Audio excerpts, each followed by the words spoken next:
Sekejap, tengah bagi link. Saya tengah dah masuk dah. Nak bagi link ni kita nak try masuk awal dulu kan. Bolehlah promote-promote ya.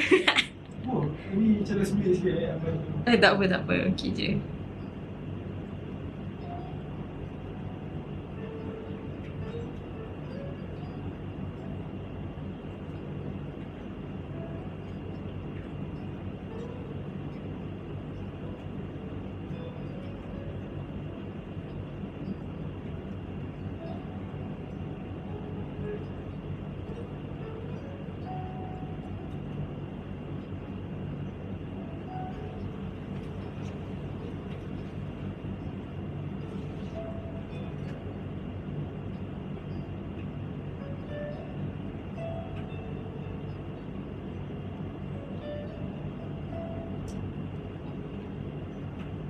Simulasi. Simulasi.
Okay, Assalamualaikum warahmatullahi wabarakatuh semua.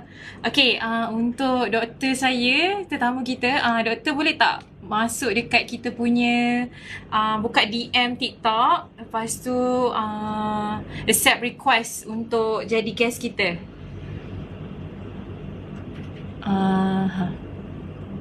Saya hantar semula ya.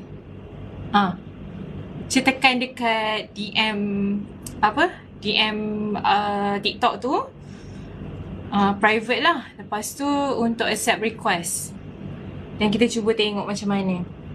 Untuk yang baru masuk, selamat datang. Terima kasih sebab sudi luangkan masa pada hari ini. Sekejap saya PM doktor. Doktor Kak baru cuba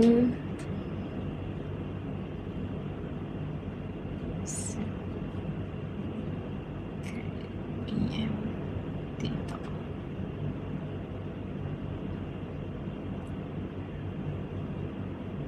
Boleh tak Dr. Kamarul?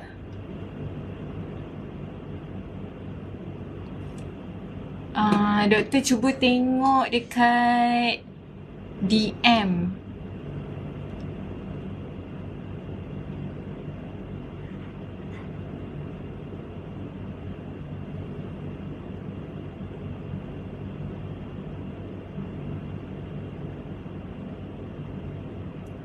Boleh tak?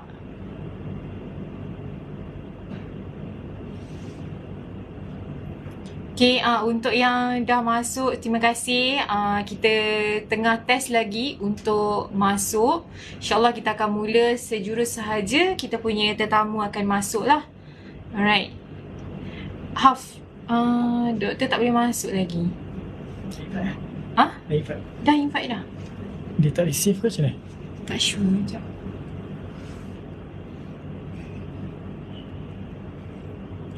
Kena masuk guna TikTok ke Nurin? Ya, betul. Kita buat live kat TikTok. dari TikTok. Ada. Saya dah nampak doktor dekat dalam ni. Yang satu. Kalau kita tengok kat sini, ni. So, kita tambah gas. Betul. Alright. Doktor boleh cuba buka DM doktor dekat TikTok.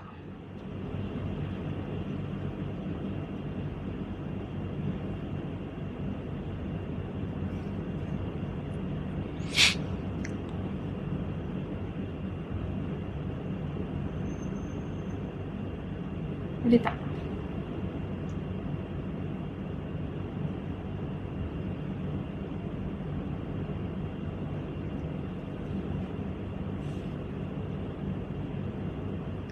Sementara kita tunggu kita punya tetamu. Saya tak ada TikTok kat laptop. Kalau guna handphone boleh doktor?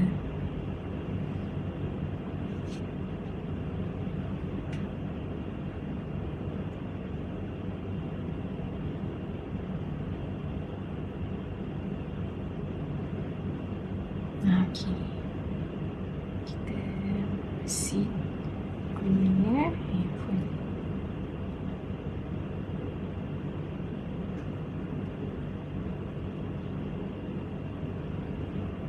Okay, terima kasih sebab join.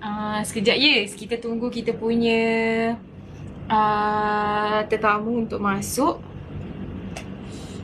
Okay.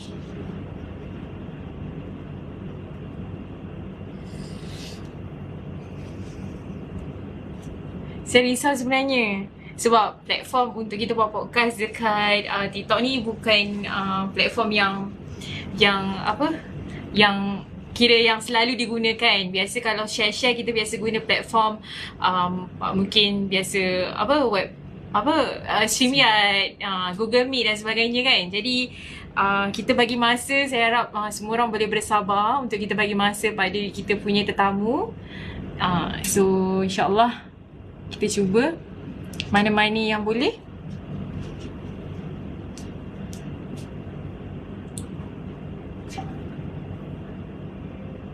Doktor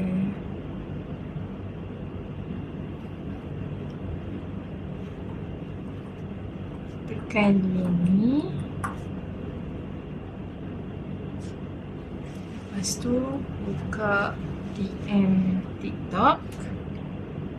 Lepas tu accept request. Ada tak? Dia tak keluar. Okay.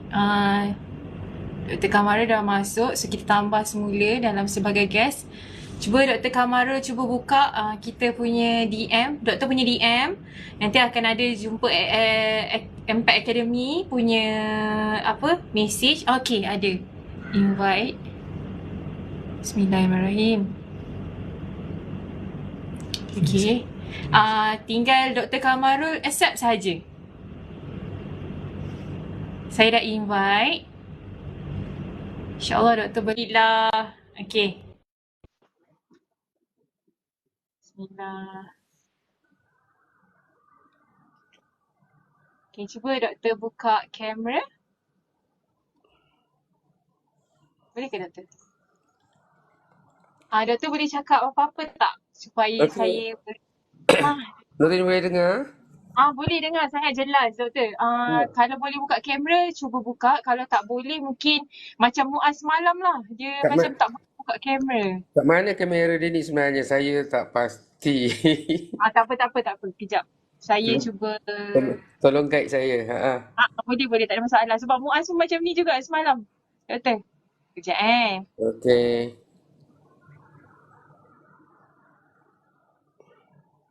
Ni juga. Okey. Sekejap Kan tak boleh. Okey. Tak apa. Okey, macam ni doktor. Macam sepertinya kita tak boleh nak tengok muka doktor pula hari ni. Sebabnya sebab Saya tak tahu masalah TikTok sebab kita punya platform dan kita blast untuk TikTok memang kita kena live kat TikTok kan. Tapi macam Mm-mm. kes dia macam Muaz malam, kami semua masih lagi mencari-cari apa punca. So kalau ada viewers yang mungkin tahu apa sebabnya kita punya muka ataupun tetamu kita tak boleh nak ditunjukkan muka, tolong bagi tahu sebab semalam saya ada cari juga kan sebab saya ada live dengan Muaz. So Muaz pun Mm-mm. macam ni juga. So kami masih lagi buntu kenapa pemasalahnya. Macam tu. So boleh ke doktor, Okey. selesa ke doktor kalau tak, doktor nampak muka saya je, saya tak nampak muka doktor. Okey je, tak ada masalah. Ha. Saya pun cari juga gambar ada kamera ke apa, tak ada pula. Kalau tak boleh saya cuba tekan-tekan je kan. Ha. Tak apa, tak apa. Ini bukan ni sebab dia macam fit. So tak pasti kan sebab ada live boleh, ada live tak boleh. So saya nampak. Hmm. Putus-putus sikit lah Nurin. Okay, so sama dia macam mana? Putus-putus sikit suara. Suara saya jelas tak dekat situ? Hello? Suara saya jelas tak Nurin? Terus kata? Putus juga. Suara doktor jelas. Jelas. Nurin lah ada putus-putus sikit. Jelas. Okey. Saya tu suara. Sekejap doktor. Okey je. Settle dululah Saya mana-mana. pakai line wifi. Okay. Dia pakai layar iPad. Ni line iPad kan? Dia pakai layar iPad yang pakai iPad. Okay. Okay.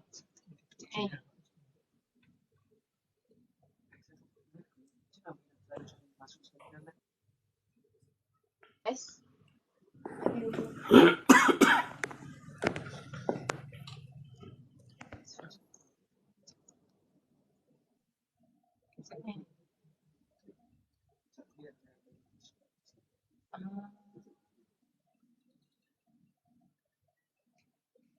Okay, saya ada bagi request dekat Abang Ayi. Semua masuk. Okay, suara saya jelas tak? Okey, boleh Nurin? Tak, saya tengah test dengan saya punya team. Itulah, sebab tu saya kata ada features boleh, ada features tak boleh. Macam Ha. handphone saya, kalau saya tak guna handphone company, dia tak boleh juga. Saya tak tahu kenapa. Tapi tak apalah. Okey je. Mungkin Jadi ada. suara ada. Tak apa. Alright. Coach Nurin, apa yang Ya, saya nampak tadi, bila Coach Nurin invite saya kan untuk masuk ke dalam live, dia ada boleh, apa kita kata, lambang kamera, dia buat slash kan, so kena tekan on dulu. Cuba doktor tengok, ada tak lambang Cuba bagi, kamera dekat. maksudnya keluar balik, kita try bagi invitation tu lagi sekali, ataupun tekan link invitation tu lagi sekali. Lepas tu nanti dia akan ada, apa ni, dia akan ada logo simbol kamera tu. Kita boleh tekan untick dia. Sebab dia kalau dia bergaris tu dia tak keluar muka, kalau tak silap saya. Saya cuba lah. Saya keluar dulu lah. Doktor keluar balik, lepas tu kita masuk semua dia. Betul, mungkin Nurin boleh invite balik ke? Okay, boleh? Boleh. Guna link tadi tu je. Guna link tadi saja.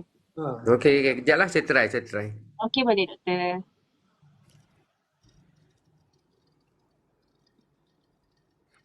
Cha, suara saya jelas tak, Cha? Ke sangkut-sangkut? Kalau Cha masih lagi ataupun siapa-siapa yang masih lagi dekat, alhamdulillah jelas. Ada lagi yang dekat sini? Invite. Okay. Bismillahirrahmanirrahim. Jelas, alhamdulillah. Okay. Ada. Boleh tak ada gambar kamera tak, doktor? Tak ada lah. Dia terus je masuk dah. Termasuk tak ada. So sebab tu lah saya kata, saya rasa memang features handphone kot. Mungkin tak cukup canggih handphone ni kot. Tak. Handphone saya pun macam tu, doktor. So kita punya handphone kot sama-sama. Okey je lah. Yang penting okey lah buat masa ni okey kok. Kita try je lah. The best. Okey. Okay. Suara saya jelas tak, Doktor? Okey. Ada sikit-sikit lah sangkut. Tapi tak apalah. Kalau tak dengar nanti boleh kita ulang suara kan. Tanya sikit. Sebab saya tanya pada penonton setakat ni dia orang kata jelas lah, tapi tak apa. Mungkin line sama ada line saya yang tak stable ataupun line doktor tak stable, kita tak tahu mana-mana. Yelah, ni kekurangan bila kita buat secara online ni kan. Tapi saya harap dipermudahkan urusan kita untuk berkongsi pada hari ini. Doktor? Okey, boleh. Boleh, Doktor? Okay. So, kalau tak ada apa-apa, kita cuba mulakan insyaAllah. So, saya mulakan Bismillahirrahmanirrahim. Assalamualaikum warahmatullahi wabarakatuh. So, untuk semua yang masih lagi bertahan ataupun masih lagi setia bersama podcast pada hari ini, dan kita dah masuk siri yang keempat dah. Untuk siri-siri podcast kita sebelum-sebelum ni kita ada buat bersama dengan tetamu-tetamu.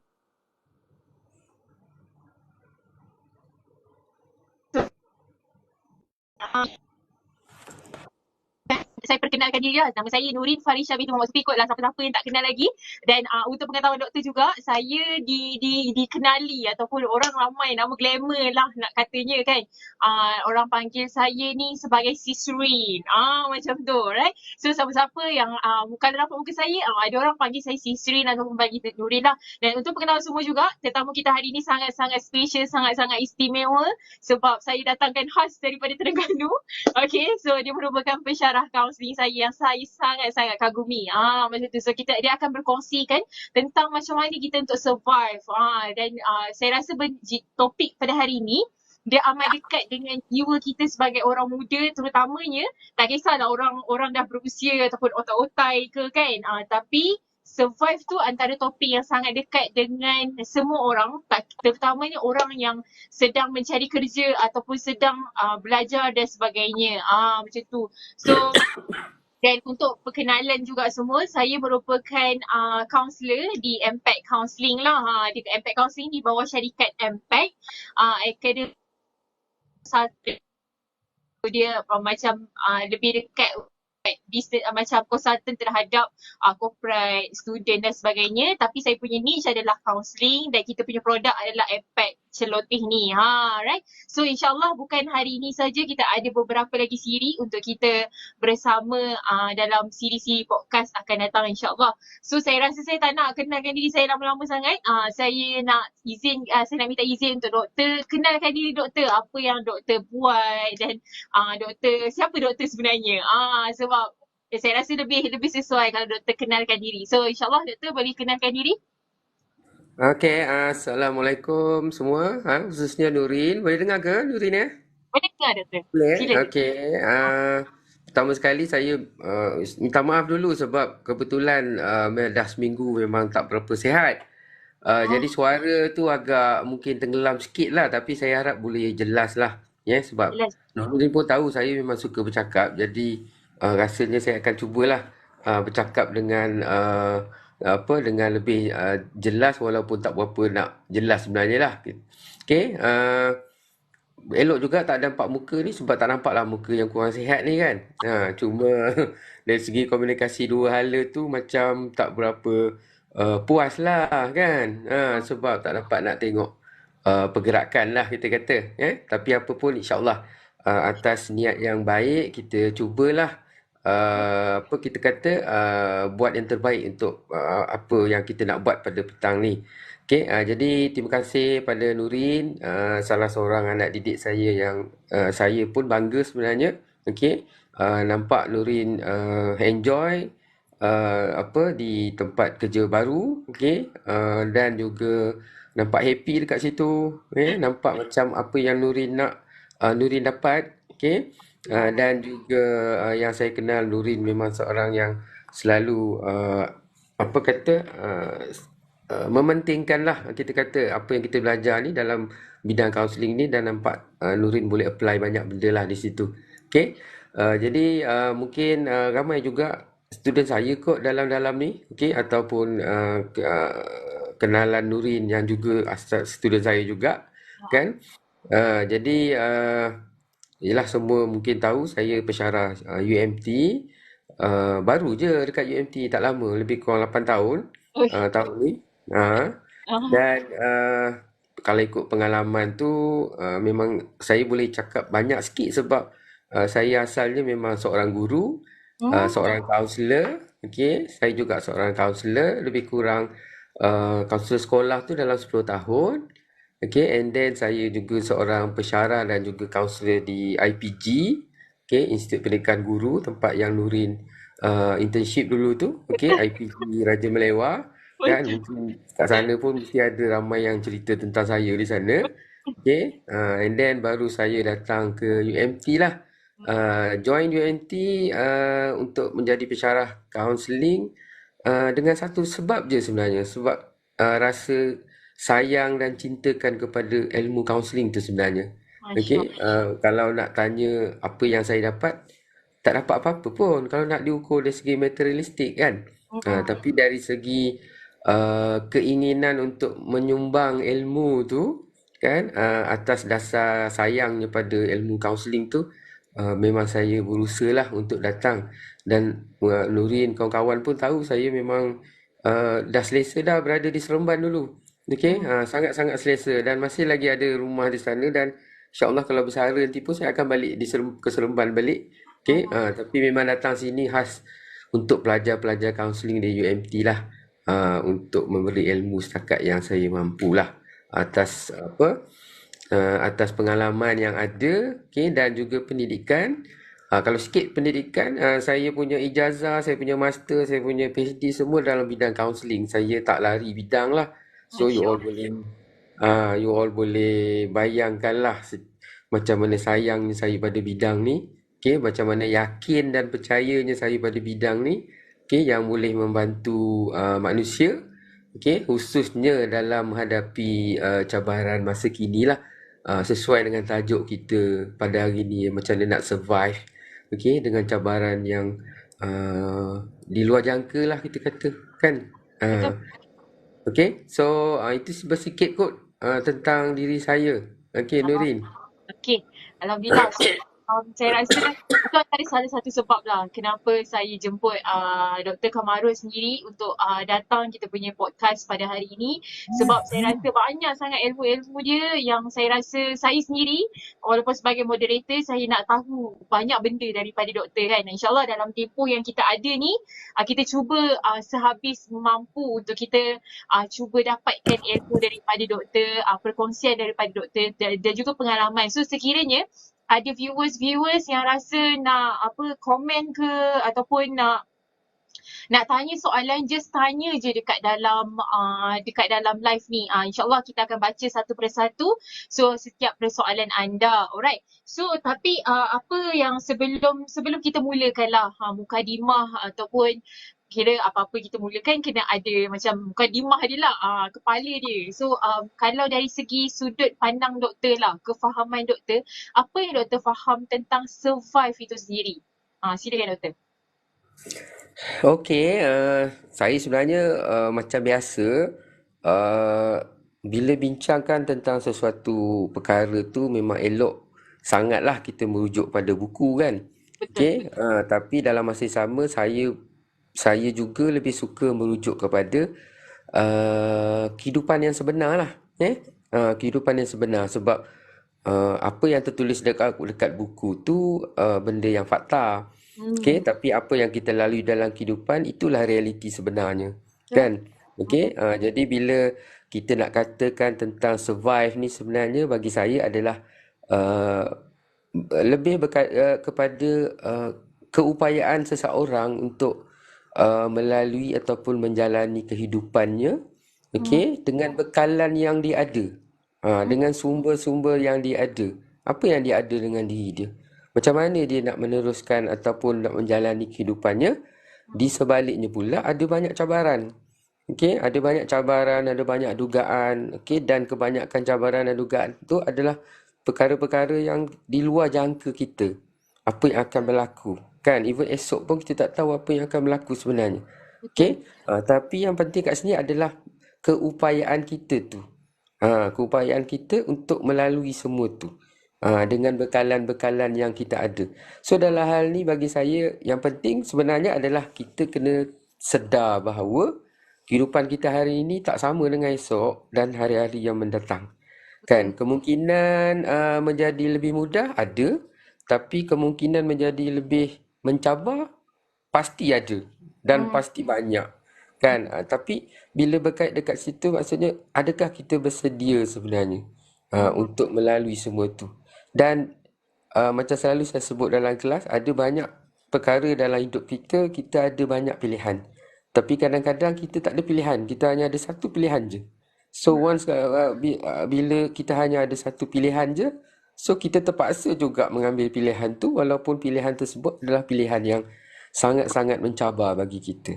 So di situlah sebenarnya survival tu kat situlah sebenarnya.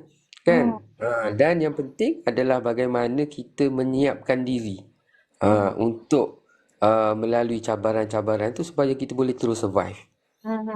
Yang ini yang selalu saya kadang Nurin pun biasa dengar cerita saya pun suka melihat, memerhati. Saya punya hobi adalah suka tengok orang. Kan? Itu hobi saya. Kan? Bila student tak ada dekat kampus adalah masa-masa yang sangat membosankan saya sebab tak banyak figure manusia di hadapan saya untuk saya analisis. Okey. Jadi bila ada student, bila ramai orang, saya ada banyak perkara yang saya lihat, saya perhatikan, saya analisis kan, dan satu yang benda yang sangat saya rasa yang perlu kita tekankan dalam kehidupan kita adalah kita kena banyak berfikir. Kita kena banyak berfikir untuk melalui kehidupan kita. Kan? Satu. Yang keduanya, bila dah berfikir, kena bertindak. Dia tak cukup dengan berfikir kan? So, dia kena pula bertindak. Sebab kadang-kadang kita cakap banyak sikit tak apa Nurin. Boleh, tak apa, tak ada masalah. Okay. Sebab kita ni sekarang dalam hidup kita ni seolah-olah banyak kemudahan sebab maklumat semua di ujung jari. Kan? Kita nak apa je, kita tanya je dekat phone, kita Google ke apa, kita boleh dapat jawapan. Tapi sebenarnya adakah itu membantu kita berfikir? Okay? Adakah itu sebab dia mendapatkan jawapan dengan mencari jawapan tak sama. Menarik. Okey. Mendapatkan jawapan tu mudah, tapi untuk mencari jawapan itu yang proses berfikir tu. Okey, proses berfikir. Bila mencari jawapan, banyak yang kita tengok. Kita tengok diri kita tengok persekitaran kita tengok masa depan kita. Itu mencari jawapan. Itu kalau saya lah. Okey, kalau saya lebih saya lebih bertanya-tanya, adakah kita semua, khususnya generasi muda lah, you all semua, adakah bersedia sebenarnya untuk mencari jawapan dalam kehidupan? Sebab itu adalah survival you all lah sebenarnya. Kan? Walaupun saya yang dah separuh abad ni pun bimbang lagi dengan masa depan, apatah lagi you all yang muda-muda 20-an ni, panjang lagi kehidupan you all kan sebenarnya. Jadi sejauh mana you all bersedia tu untuk berfikir, untuk mencari jawapan-jawapan lah. Sebab saya bimbang sebenarnya, sebab kita ni hidup kita dah banyak dipermudahkan dengan teknologi. Saya bimbang kita jadi macam kita terima je apa yang ada. Itulah. Sebab macam doktor, saya tertarik dengan frasa doktor gunakan tadi yang mana kita perlu mencari jawapan dan ialah bertindak kan. Dan kita kena berfikir kan. Dan berfikir dan bertindak lah maksudnya. Tapi kita biasa dengar orang-orang zaman sekarang, tak kisahlah daripada usia muda ataupun usia tua, diorang banyak berfikir, tapi berfikir tu macam sometimes dia mengganggu kehidupan dia. Dengan kata lain, istilah orang famous sekarang ni overthinking lah kan. So ada pandangan doktor lah, macam mana cara sebenarnya kan, yang ni untuk saya juga sebenarnya, macam mana kita semua kan, cara yang terbaik untuk, yelah, otak kita sentiasa berjalan, sentiasa berfikir dan sebagainya. So apa cara terbaik untuk kita bantu supaya kita tak tersasar, bila berfikir tu tak tersasar daripada landasan yang sepatutnya, ataupun kita tak fikir bukan-bukan, dan kita dapat halakan pemikiran kita tu kepada benda yang lebih positif. Okay, komen doktor. Okey. apa yang Nuri nak tanya ni saya baru terfikir tengah hari tadi sebenarnya. Saya kan memang suka berfikir kan. Okey. Betul lah kalau kita banyak berfikir dia akan membebankan pemikiran kita, betul kan? Sebab itulah kita kena tahu juga bila masa kita nak berhenti berfikir. Okay? So kita pun kena belajar yang tu. Bila kita nak berhenti berfikir. Saya pun dah mula bercakap dengan kawan-kawan saya. Saya kata ada masa-masa tertentu saya akan cakap dengan orang, saya sedang belajar untuk berhenti berfikir. Okay? Sebab apa? Sebab saya rasa saya tak perlu fikir lagi dah. Sebab saya perlukan rehat. Okay? Saya tak perlu bebankan diri saya. Okay? Dalam konteks ni saya selalu, saya kata saya seolah-olah saya nak reward diri saya. Okay? Berbanding dengan saya healing. Dua perkataan yang juga yang saya selalu cakap dengan student saya. Why you all healing? Everyday healing. Okay? Something menunjukkan seolah-olah macam hidup kita memang susah je. Asyik nak healing aja. Why? Kenapa tak tukar kepada reward? Okay? Once you berjaya berbuat sesuatu, you reward diri you. Kan? Tak kisahlah sesuatu tu apa pun sebenarnya. Kan? You boleh you mampu berfikir pun itu dah reward.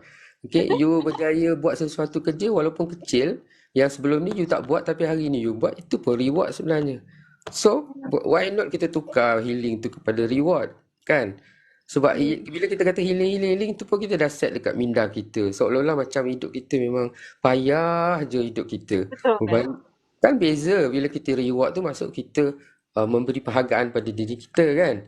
Kalau reward ni seolah-olah kita merawat luka, dia tak sama sebenarnya. Kan? Walaupun benda tu kecil tapi kadang tanpa sedar kan dia memberi implikasi yang besar kepada cara kita berfikir dan cara kita bertindak sebenarnya. Kan? Dan reward tu pula tak semestinya kena pergi kedai beli baju mahal-mahal, kena pergi kedai makan yang mahal-mahal. Tak ada sebenarnya. Kita yang meletakkan syarat tu macam tu. Kan? Sebenarnya once you makan Maggi hot cup pun, itu pun mungkin boleh jadi reward diri you sebenarnya. Yang penting you enjoy, you puas dengan apa yang you buat.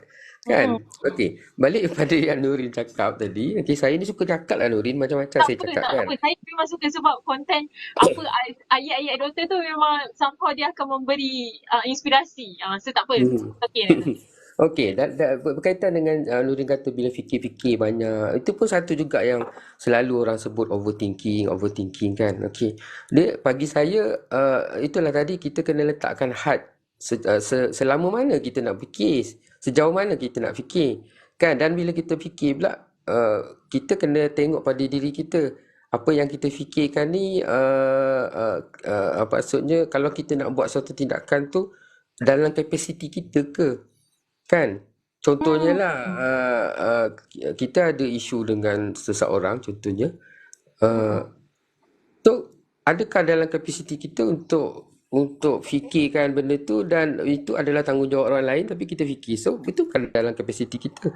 Kan? Jadi kita seharusnya kita fikirkan dalam kapasiti kita. Sejauh mana benda tu berkait dengan kita, sejauh mana benda tu kita boleh buat dengan keupayaan yang kita ada, sumber yang kita ada dan sebagainya. Kan? Jadi kena ada limit dekat situ lah sebenarnya. Kena ada limitasi. Kita kena hadkan. Kan? Sebab kita tahu bila overthinking ni memang tak bagus. Kan? Kenapa overthinking? Sebab kita yang over. Siapa yang over kan? Kita yang over. Kenapa overthinking sebab kita yang over? Betul? Betul, kita yang over sebenarnya. Tapi kita selalu, kita menyalahkan overthinking tu. Overthinking tu tak salah. Kita yang overkan dia. Why? Kan? So, bagi saya, itu yang lebih penting. Kalau kita rasa, contohnya lah, kita rasa kita tak cukup bijak, kita katalah. Kita tak cukup pandai. Tapi kita dah berusaha. Kan? Yang penting kita dah berusaha. Berbanding dengan kita tak berusaha langsung. Kan? Adakah memang setiap kali kita berusaha, kita memang akan mendapat kejayaan. Kalau semudah tu, semua orang lah akan berusaha. Kan? Maksudnya kita perlu berusaha, tapi hasilnya bergantung kepada masing-masing. Kan? Bergantung pada masing-masing. Dan mungkin apa yang kita usahakan tu sama dengan orang lain, tapi mungkin tak sesuai dengan kita. Jadi Betul? hasilnya takkan sama. Jadi kita tak boleh kita masalah kita selalu tengok orang. Kita tak tengok diri kita. Kan? Kita selalu compare dengan orang. Ya, betul. Why compare dengan Competition. orang? Kan? Exactly. Sebab tu saya selalu cakap dengan student saya, buat yang terbaik yang you boleh buat. Bukan yang terbaik yang saya nak you buat. Kalau yang terbaik yang saya nak you buat, saya rasa ramai yang tak capai apa yang sepatutnya, sebab Standard. saya punya standard saya mungkin memang tak sama, kan? Betul. Betul. Sebab tu saya lebih sebab you all pun kenal saya banyak pergi kepada Rogers, kan? Jadi bagi saya yang penting semua orang ada potensi masing-masing, kan? Kalau setakat tu potensi dia, tapi itulah potensi dia. So kita kena appreciate potensi tu. Betul. Kita kena puji dia. Kita kena bagi apa orang kata ganjaran yang sepatutnya kat situ. Walaupun tak sama dengan orang lain. Kalau semua orang usaha memang berjaya, tak adalah orang yang gagal dekat dunia Betul. ni. Kan? Dia Dan akan gagal tu pula bukannya keseluruhan, kan? Dia betul. ada part-part tertentu yang mungkin kita, sebab tu saya tak suka guna perkataan yang negatif. Okay, saya lebih suka guna perkataan kurang berjaya berbanding dengan gagal, Betul. kan? Betul. Ataupun Sebab belum berjaya. kegagalan tu dia macam satu perjalanan. Perjalanan, so dia macam mungkin gagal tu dalam part tu je, bab tu saja, kan. So tapi apa yang saya boleh simpulkan, apa yang doktor cuba sampaikan adalah saya rasa 3 benda yang saya nampak. Yang pertama adalah macam mana kita aware dengan diri kita, apa yang kita fikirkan. So sampaikan, doktor bagi tips, bukan sampaikan, maksudnya doktor bagi tips yang mana kita kena tahu bila mana kita kena berhenti berfikir. So kalau sampai level yang mengganggu diri kita, betul berfikir tu bagus sebab kita nak tahu apa action yang terbaik. Tapi kita perlu tahu bila mana kita kena berhenti. Yang kedua adalah tukar perkataan-perkataan yang kita rasa negatif kepada yang lebih positif. Contohnya mungkin self healing. Kita rasa healing sebab healing itself daripada perkara yang kita sakit dan kita cuba sembuhkan. So dia benda yang macam agak negatif dekat situ. Bukanlah healing tu negatif, tapi the process itself daripada negatif, the transition tu daripada negatif ke positif. So apa kata kita tukar kepada reward yang mana kita appreciate lebih effort kita dan sebagainya. Mungkin situasi dia sama. Contoh kita penat bekerja, instead of kita kata penat kerja pergi healing, kita apa kata penat bekerja pergi reward diri you. Macam tu. So konsep-konsep ni adalah dua. Dan yang ketiga adalah apa yang doktor tekankan kat sini adalah kita lebih menghargai effort kita sendiri. Macam tu. So macam mungkin kegagalan tu mungkin separuh saja dan ataupun ada sedikit segelintir. Betul, kita ada kerisauan kita sendiri dan sebagainya, tapi benda-benda tu yang patut kita tangani supaya dia tidaklah sampai kita overthinking. Dan ayat yang saya suka tadi adalah overthinking tu sebenarnya bukan overthinking sangat pun, sebab thinking dia datang daripada thinking, tapi sebab kita yang over, dia mendatangkan overthinking. Itu ayat yang saya rasa saya sangat suka kat situ. Dan saya rasa saya nak proceed kepada soalan yang kedua. Sebelum saya nak proceed kepada soalan dua, ada kalau sekiranya ada kita punya viewers yang ada berminat untuk bertanya soalan directly kepada kita punya doktor. Bukan senang ya kita nak pinjam masa doktor kat sini. So kalau rasa nak tanya soalan, just tanya je, insyaAllah saya akan baca satu persatu ya. So jangan supaya kita ada engagement juga dengan viewers. Mungkin dia tak tanya sebab dia terkesima kot dengan apa yang doktor cakap kan. Tiba-tiba dia serap semua benda, right? So saya proceed dengan soalan yang kedua sebelum kita pergi pada soalan Google Form. Untuk doktor lah, pandangan doktor, adakah macam kan ada istilah yang biasa orang guna, go with the flow, tak kisahlah jadi apa pun, aku asal hidup je lah kan. Untuk sebagai macam, yelah doktor sedikit macam doktor kira kategori otai lah, kira ramai dah banyak pengalaman berbanding orang-orang yang muda-muda pelajar-pelajar doktor kan. So konsep ini adakah relevan pada doktor yang mana kita ni macam tak apalah, go with the flow lah, lepas kerja, lepas belajar ni tak kisahlah jadi apa, aku tak kisahlah, dia tak ada letakkan matlamat lah dalam hidup dia. Dia tak kisah pun dia jadi apa. So pada pandangan doktor, go with the flow ataupun konsep asalkan aku hidup ni relevan ataupun tidak, ataupun dia kena boleh tukar daripada konsep yang lebih positif. Okey, sebenarnya saya sendiri pun kadang-kadang saya guna ayat tu juga. Okey, saya kata just follow the flow lah, kan? Okey, sebab kadang-kadang ayat tu memberi kelegaan kepada kita pada masa-masa tertentu. Cuma dia tak boleh jadi, ni pandangan saya lah, dia tak boleh jadi pegangan hidup kita secara keseluruhan, tak boleh lah. Dia ada, macam tadi lah bila saya kata berhenti berfikir. Ada benda yang kita perlu berhenti berfikir, tapi ada benda yang kita perlu memikirkan terus. Dia bukannya secara keseluruhannya macam tu, tidak sebenarnya.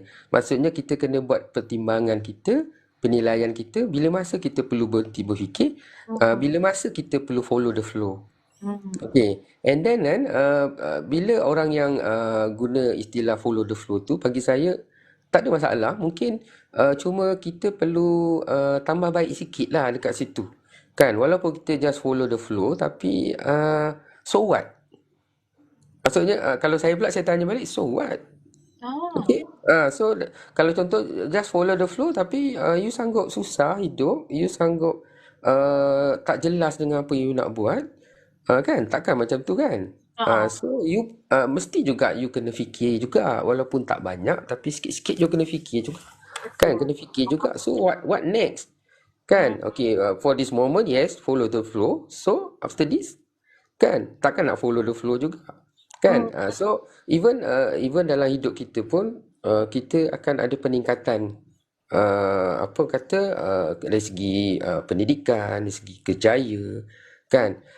Ada orang dia terus berterusan belajar, ada orang berhenti sekejap kerja, and then sambil kerja belajar.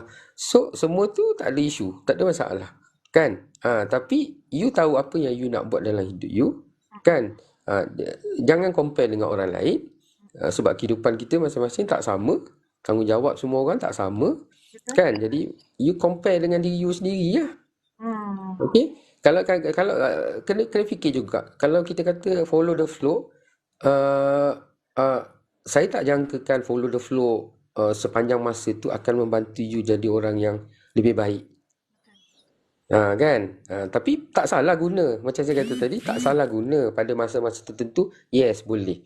Tapi pada masa-masa yang lain, kan, yang berkaitan dengan masa depan dan sebagainya, mungkin kita kena ada strategi lain lah. I see. Selain daripada follow the flow.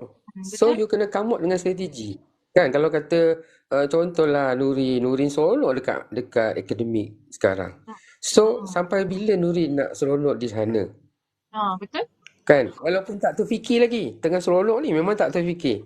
Kan? Tapi banyak orang sampai satu masa dia akan macam, dia rasa mendata lah saya punya graf sekarang.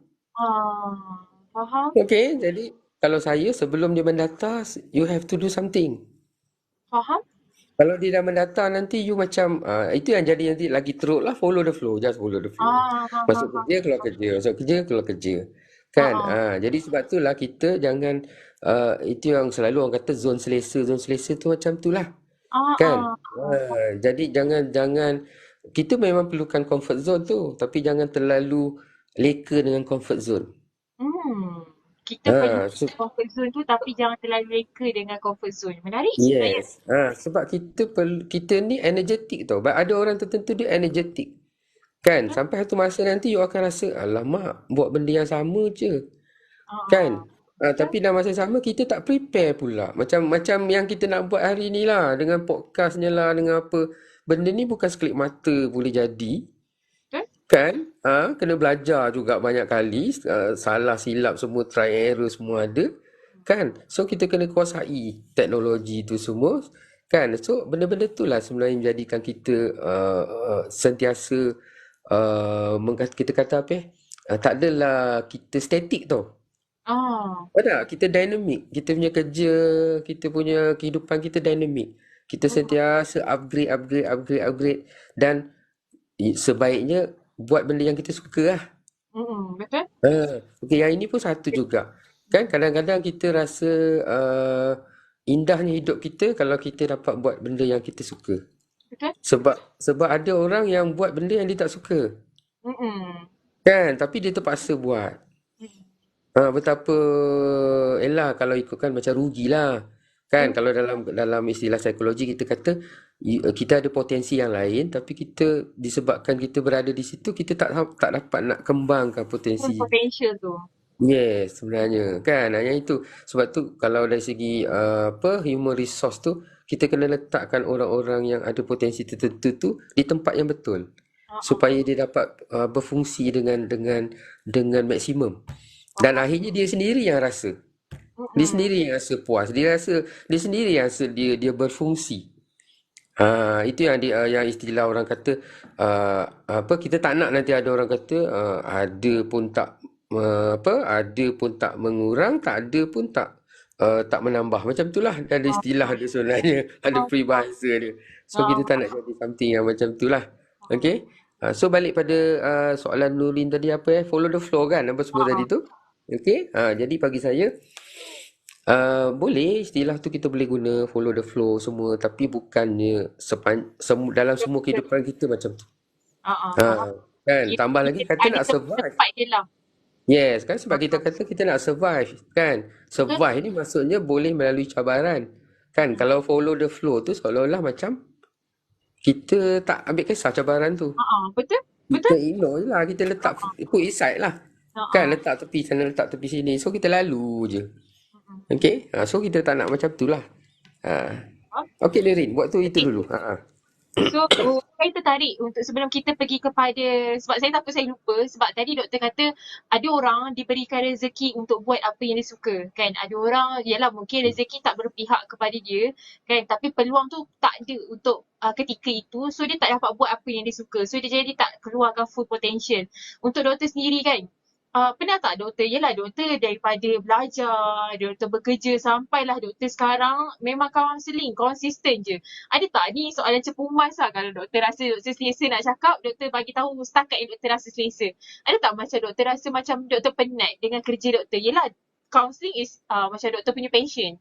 Doktor punya apa kita panggil doktor punya minat doktor kat situ. Tapi ada tak masa momen-momen sepanjang daripada awal doktor belajar sampai dah sekarang, kan doktor rasa doktor penat dengan apa yang doktor buat. Tak adalah sampai tak nak duduk dalam kaunseling dah. Tapi dia rasa macam penat dan rasa macam yelah nak hampir putus asa mungkin.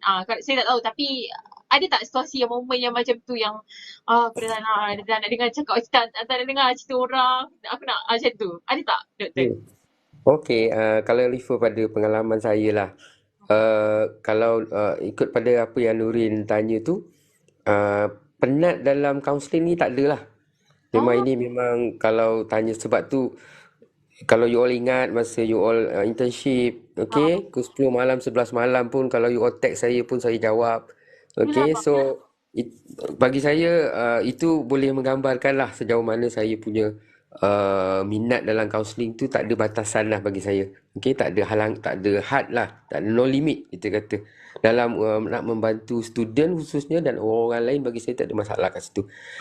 Tapi cuma yang pernah berlaku pada saya, contohnya saya antara sebab lah kenapa saya datang, salah satu sebab lain kenapa saya datang ke UMT untuk jadi pensyarah tu sebab saya rasa saya sebab masa di IPG saya adalah salah seorang pentadbir pengurusan lah. Okay, so saya rasa macam bukan saya tak boleh buat pengurusan, saya boleh manage, insyaAllah tak apa. Dan saya pun kalau mungkin ada orang tahu saya masa saya manage pengurusan dulu pun orang suka sebab cara saya manage, cara counselling punya management. Okay, kita banyak humanistik. Okay, dan saya juga ambil pendekatan Rogers kat sini kan. Jadi memang ramai orang yang duduk bawah saya selesa. Cuma dari segi bila saya duduk di situ sebagai management, saya rasa tak puas. Okay, saya rasa tak puas sebab saya sebab memang jauh lah management dengan counselling kan. Dia beza, taklah jauh sangat tapi beza. Okay, that's why saya rasa saya nak menyumbang sesuatu, saya kata. Okay, saya nak menyumbang sesuatu. Okay, and then satu lagi pula bila saya buat PhD dulu, dapat tajaan daripada kerajaan. Okay, dengan beasiswanya, dengan cuti belajarnya, dengan gajinya, apa semua. So saya rasa besar sebenarnya yang rezeki yang Allah bagi, okay, yang kerajaan Malaysia bagi kat saya. Dan saya rasa saya sampai masa saya nak membalas balik. Okay, saya nak balas balik apa yang saya dapat. Walaupun tak dituntut pun benda tu. Kan? Tak ada pun syaratnya macam tu. Tapi saya rasa macam, saya rasa saya perlu balas balik. Kan? Masya Contohnya kalau saya dapat 100,000, saya seolah-olah macam nak bagi balik 100,000 ni. Tapi bukanlah yang kerajaan tak nak. Tapi saya nak bagi 100,000 ni dekat orang lain. Masya Anak didik saya. Sebab tu saya punya style macam tu. Sebab tu mungkin kalau tengok saya masuk kelas pun, walaupun yelah, saya cuba mengajar sebaik yang mungkin, cuba layan student sebaik yang mungkin. Sebab benda macam tu lah saya rasa. Sebab saya rasa macam saya dah dapat sesuatu yang diberi ganjaran pada saya. So why not saya pulang balik kepada faham. orang lain, kan? Dia tak terputus di situ. Dan saya tak pernah rasakan apa yang rezeki yang bagi pada saya itu adalah rezeki saya. Tak sebenarnya. Kan? Masya Dalam konsep rezeki pun, dalam rezeki kita ada rezeki orang lain. rezeki orang lain. Kan? Betul. Sebab tu kalau mungkin sikit tambahan lah, mungkin yang pernah dengar cerita saya, uh, bukan nak kata selalu tu tak lah, tapi kerap juga ada je orang datang jumpa saya mengadu tak cukup duit ke apa ke, kan? Even duit pun kalau saya memang insyaAllah kalau perlu bantuan saya bagi setakat yang saya mampu lah, yang setakat yang saya ada, kan? Kalau setakat RM10, RM20 tak ada masalah, kan? Tapi saya rasa gembira. Kan saya rasa gembira sebab apa? Sebab saya dapat menggembirakan orang dengan Masya rezeki yang saya ada. betul. Kan? Walaupun sikit. Jadi kadang-kadang kita tak perasan benda tu. Kan? Kita tak perasan maksudnya Tuhan nak bagi kita peluang untuk berkongsi rezeki. Ya tak? Faham? Sekarang ni zaman sekarang memang ramai orang susah, tapi orang tak adalah sampai minta duit tak. Dan kalau kita nak bagi orang duit pun kadang orang macam yelah, masing-masing ada maruah, masing-masing malu, kan. Jadi kalau kita kata saya ada RM10 saya nak bagi seseorang, saya tak cuba lagi lah, tapi saya rasa mungkin tak ada orang cakap saya nak, kan. Betul. Tapi kalau ada orang secara personal jumpa kita cakap saya perlukan RM10, saya rasa maksudnya macam kita dah dihantar oleh seseorang kan, untuk Betul. Macam Allah memanjangkan kita rezeki tu. untuk orang tu minta pada kita. Ya, kan. Jadi betapa indahnya hidup kita tu sebab saya pun tak tahu sebenarnya, tapi mungkin faktor kita sendiri memang ikhlas kot. Kan, sebab tu prinsip saya selalu saya cakap dengan you all, ikhlaskan hati, positif selalu. Itu yang saya sebut kan. So kalau kita ikhlas tu memang kita akan diberi macam-macam peluang untuk orang kata apa, mendapat pahala-pahala yang kita tak jangka tu. Ya Masya tak? betul. Okey, dan juga positif tu penting untuk kita tu. Walaupun Survive tu kan. yes, ada orang pernah cakap dengan saya, Nurin. Saya harap orang tu tak ada kat sini, tapi saya ni lah, kan. Sampai dia kata tak boleh nak positif dah doktor. Okey? Sampai macam tu lah bila saya kata positifkan diri. Tapi ada yang kata doktor dah tak boleh nak positif dah. Okey? Tapi maksud saya bukanlah mesti positif, tak. You have to try. Sebab melalui positif tu dia akan membuka ruang banyak. Betul. Kalau daripada awal kita dah tak positif, apatah lagi kalau negatif, dia macam dah menutup terus ruang tu. Okey, senang cerita macam seolah kita dah tak boleh buat dah. Tapi kalau kita bagi sedikit ruang, kita positifkan diri kita, cuba try our best, walaupun sedikit, tapi dia akan membuka ruang yang lebih luas nanti. Maksudnya, ada lagi yang kita boleh buat. Kan? Ada lagi yang kita boleh bagi sebenarnya. Dia macam tu. Dia beza tau. Sebab tu kadang-kadang kata-kata tu dia macam kata-kata je, tapi kita jarang berfikir. Tu yang saya kata tadi, balik pada isu yang mula awal-awal lagi saya kata, kebanyakan pada kita jarang nak berfikir tentang benda tu, kan. Kita ambil je macam tu. Jadi kita kata saya dah tak boleh positif dah. Kalau saya tak boleh positif tu berat tu sebenarnya. Okey. Maksudnya dah macam dah tertutup dah, tak boleh positif dah. Kita dah tak boleh nak, macam ibarat kita dalam satu ruang yang kosong dan kita stuck, kita tak boleh nak buat apa-apa dalam ruang. Kita nak buat macam mana kalau ada macam tu? Kan? So kita yang nak membantu pun dah tak boleh nak tolong lah. You sendiri dah tak confident dengan apa yang you nak buat. Betul. You sendiri dah tak nampak apa yang you boleh buat. So macam yang nak buat you, this is your life. Okay, kan? Yang nak buat action ni adalah you. Tapi kalau you sendiri dah tak boleh, macam mana pun yang bertindak ni awak kan. yes, betul. Ha.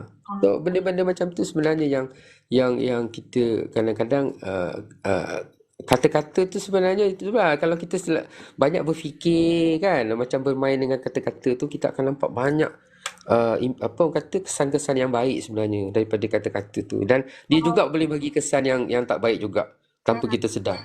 Ha. Okey.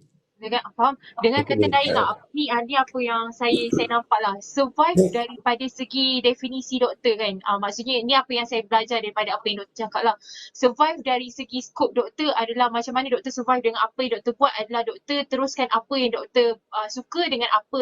Kira doktor tahu apa yang doktor suka, apa yang doktor tak suka. Antara doktor yang tak suka adalah doktor terlibat dalam management kan. So benda yang something yang doktor rasa tak ada kepuasan. Dan yang kedua, doktor bahagia ketika doktor survive adalah disebabkan doktor mencari kepuasan hidup. Kepuasan hidup ni adalah yang saya nampak doktor buat adalah dengan membahagiakan orang, dengan memudahkan urusan orang dan sebagainya. Yang kalau kita tengok daripada konsep hablum minallah dan hablum minannas ni benda yang konsep memang saya sangat-sangat fikir, sangat-sangat pegang daripada dulu. Yang macam mana bila kita buat baik dengan orang, kita akan datang rasa kebahagiaan, kita rasa kita ni berfungsi. Bila kita ada rasa berfungsi, kita ada rasa meaningful, ada rasa hidup kita lebih bermakna. Dan dengan perasaan itu yang menyebabkan kita boleh survive dalam kehidupan kita. So, saya rasa benda-benda apa yang doktor kongsikan sangat-sangat bermakna. Dan saya rasa kita nak teruskan dengan soalan dalam kita punya Google Form sebab kita ada blast kan dekat Google Form dan dia ada cakap lah kat sini. Apa pendapat doktor tentang kata-kata Buya Hamka, kalau hidup sekadar hidup, babi di hutan juga hidup. Hidup sekadar kerja, kerja di hutan juga kerja. So dengan kata lain mungkinlah, saya tak tahulah maksud dia yang dia suka sampaikan sebab dia macam puitis ni. So mungkinlah dia nak tahu ada orang macam zaman-zaman sekarang ataupun saya bagilah kebanyakan kawan-kawan saya mereka kerja sekadar kerja doktor. Dia macam kerja dia macam sekadar untuk dapat duit, dapat gaji, hidup dia statik macam tu kan. Tapi yelah itu ibarat dia macam hidup dia adalah untuk cycle dia adalah untuk menjalankan tanggungjawab. Mungkin dia nak berbakti kepada ibu bapa dan sebagainya, nak bayar bil, nak bayar itu, dia terikat dengan banyak responsibility. So dengan kata lain, dia ada peluang untuk bekerja sebab tak semua orang ada peluang bekerja kan. Tapi macam dia rasa macam hidup dia penat. Macam tu. Hidup dia penat sebab dia stuck dengan kerja. Yelah pergi kerja, balik kerja. Pergi kerja, balik kerja. Dia tak ada life. Kan? So ada tak kata-kata yang doktor boleh sampaikan kepada terutamanya orang-orang yang macam bayi-bayi saya lah. Kawan-kawan saya yang mungkin sekarang ni tengah struggle dengan macam yelah kami baru keluar daripada skop belajar dan sebagainya. Kami macam baru melihat kehidupan yang sebenar kan. Macam mana nak hidup menyara keluarga, mungkin ada yang nak membina rumah tangga, macam mana nak membina rumah tangga. So ada tak kata-kata daripada doktor yang kami yang cuba untuk survive, yang baru melihat kehidupan dunia ni doktor? Silakan. Okey, saya ambil contoh senang, kita ambil contoh dalam bidang kita lah. Okey, kita belajar kaunseling. Okey, dan sudah pastilah bila habis belajar tu pekerjaan kita adalah pekerjaan yang berkaitan dengan kaunseling lah. Betul. Kan? Sama ada jadi kaunselor ke, motivator ke, apa ke, tak kisahlah. Tapi something yang berkaitan dengan kaunseling. Okay? Tapi kita ada kemungkinan, memang bukan ada kemungkinan, memang kemungkinan besar ada yang yang perlu bekerja di luar bidang dahululah. Untuk mendapatkan bidang yang betul lah, kita kata bidang yang kita pengajian kita tu. Okay, dia akan ambil masa lah dekat situ. So, tapi bagi saya sebenarnya sebagai pensyarah, saya rasa saya selalu juga cakap kat student, saya bangga sebenarnya. Satu, saya rapat dengan student. Okay. So, bila saya rapat dengan student, banyak perkembangan student tu saya tahu apa yang berlaku pada dia. Kan? Even, yelah kadang-kadang macam kelakar kan, saya stop. Sebab ada yang jadi friend kat Facebook saya dengan dalam Facebook lah, dalam apa. Kadang-kadang saya kadang nak tahu, kadang ada gak saya macam orang kata stalk kan, dia kata saya sebab nak tahu apa sebenarnya yang berlaku kan. Dia ni kat mana sebenarnya, dengan niat yang baik lah, dengan niat yang baik, bukannya apa. Kan? Jadi daripada situ saya tahu ada yang memang tengah struggle dengan kehidupan dia, macam-macam kerja dia buat. Okey. Tapi saya selalu cakap dengan student-student junior, sebenarnya saya bangga sebenarnya dengan student saya, sebenarnya saya kata. Sebab uh, dalam kalangan pelajar kaunseling, walaupun dia tak jadi kaunselor, tapi dia jadi contoh lah. Even dia jual insurans pun dia sukses. Okey, ada yang jadi ejen Kowe pun dia sukses. Kan? Apa yang membuatkan dia sukses sebenarnya? Sama ada dia sedar atau tidak tu wallahualam. Tapi bagi saya sebagai orang yang memerhati, yang mengikuti perkembangan student tu, bagi saya antara yang suksesnya sebab ilmu kaunseling yang ada dalam yang dia belajar tu ada dalam diri dia. Betul. Kan? Okey. So maksudnya you walaupun you jadi ejen insurans, okey, ejen insurans yang tak ada latar belakang kaunseling, dia hanya jual insurans saja. Betul? Okay. Tapi you ejen insurans yang ada latar belakang kaunseling, kan? Sebelum you jual tu, you pasti akan dengar apa masalah dia, kan? You cuba memahami situasi dia, kan? Even ada salah seorang pelajar saya, yang saya rasa itu sepatutnya dia buat, dan dia buat pun. Saya tak suruh tapi dia buat.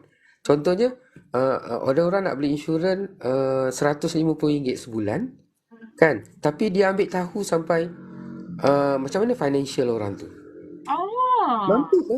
Mampu tak dia sustain selama 20 tahun untuk 150 sebulan. Dan kalau dia rasa macam hasil daripada perbincangan tu macam consultation lah kita kata, kan? Something yang sikit-sikit macam counselling juga. Daripada consultation tu dia rasa macam tak sesuai, dia nak 150 tu, mungkin 100 saja. Dan dia bincang, dia suggest dengan orang tu 100 tu mungkin dah memadai, kan? Dia tunjukkan planning apa semua, alhamdulillah. Maksudnya kalau saya, pengalaman saya kadang-kadang bila jumpa ejen, dia orang tak fikir pun sampai situ. Betul. Kan? You nak bayar 200, itu you punya komitmen lah. Kan? Tapi sebab pelajar saya ni, sebab dia ada background counselling, dia menilai sampai ke situ. Masya Allah. Dia tak nak klien dia nanti susah, tak boleh nak bayar, nanti kena terminate, rugi. Sampai ke situ dia fikir. So maknanya tanpa sedar, kan, walaupun kita jadi ejen bisnes ke apa ke, tapi kita menerapkan ilmu kaunseling tu kat situ. Dan yang penting dalam jiwa kita tu ada jiwa kaunselor situ. Kita nak tolong orang sebenarnya. Kita bukan nak jual insurans, tapi kita nak tolong orang supaya hidupnya lebih terjamin. Tak sama kan? Tak sama tak? Value pada ejen insurans yang ada jiwa kaunseling dengan value yang ejen ialah sekadar ejen, kan? Ya.